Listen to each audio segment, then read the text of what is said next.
Hi there, my name is Kronenberg and welcome to my channel. This is another film review. This one is called Aztec Rex. It's a sci-fi horror suspense film. Came out in 2007.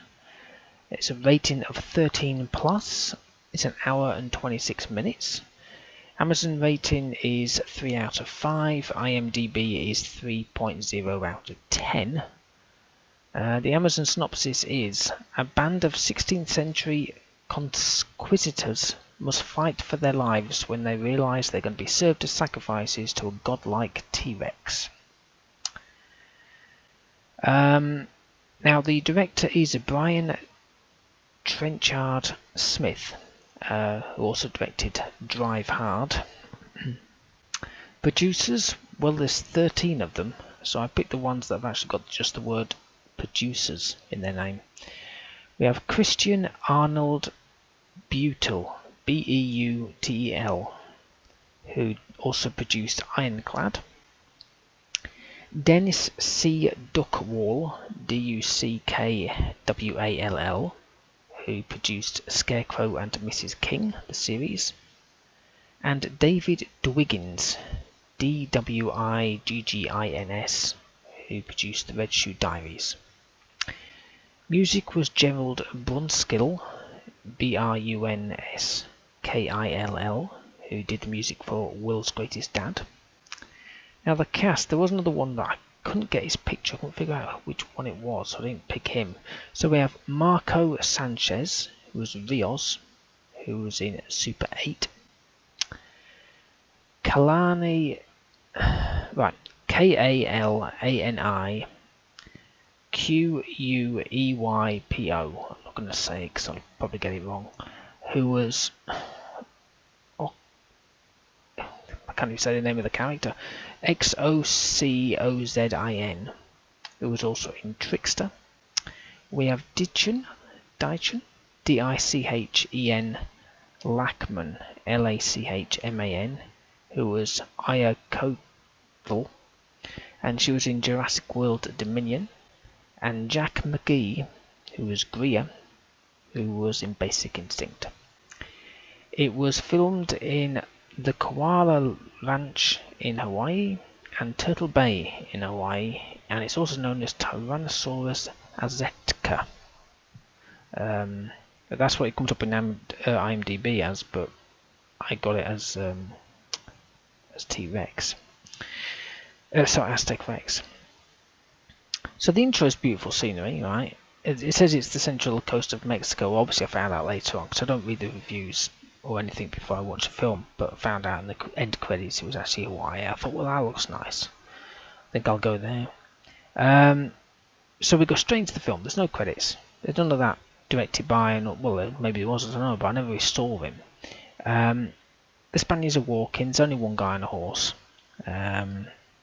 So it's literally not even 5 minutes in, and we see a human sacrifice, and then this roar.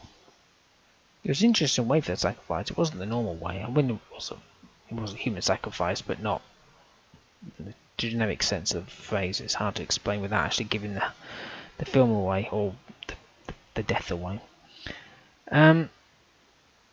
So the Spaniards are speaking English, but they speak like of the time. So they're not just like American accents. They say, you know, heed thee, what do you see over yonder, and that kind of thing, you know, from the time when they were probably speaking that. If that makes any sense.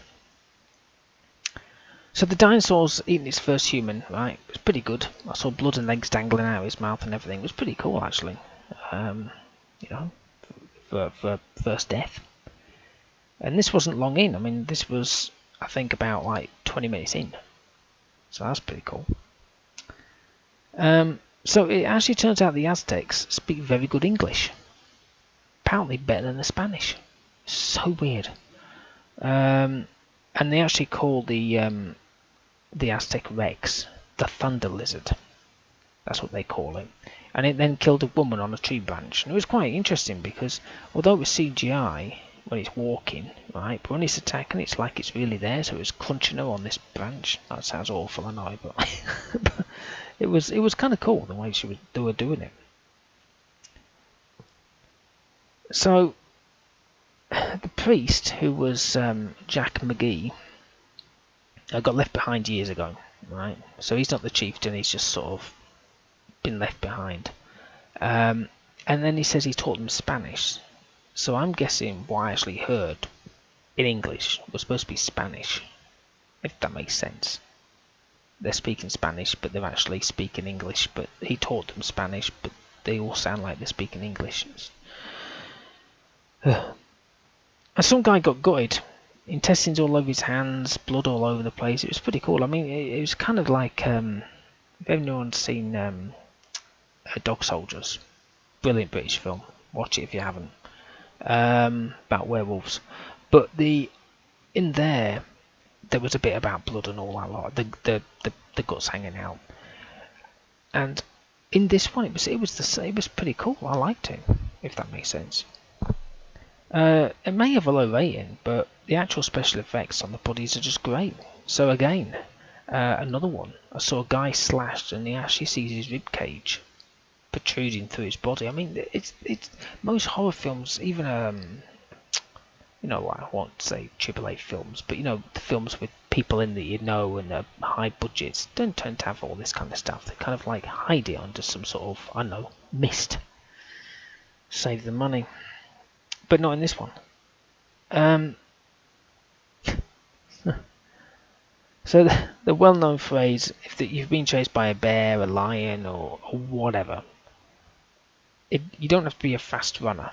You just have to be faster than the person behind you. Right, that's the well-known thing anyone knows.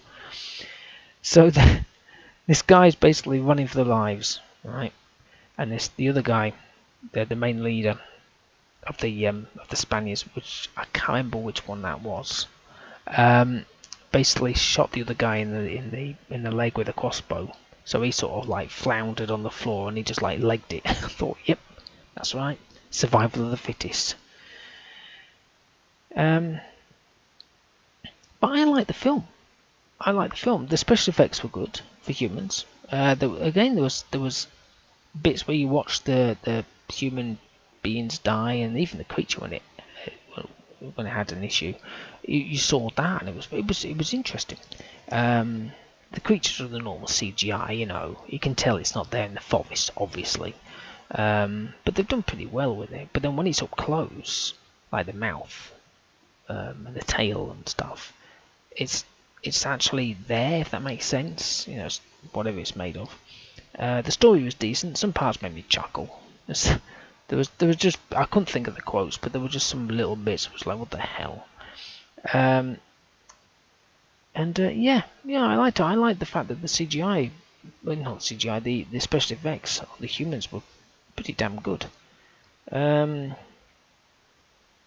bizarre though, there wasn't many people there, if that makes sense. It's like there's some sort of village, but I think there was about like 4 people there. It was ridiculous. But yeah, I'm going to actually give it a 5, maybe even a 5.5.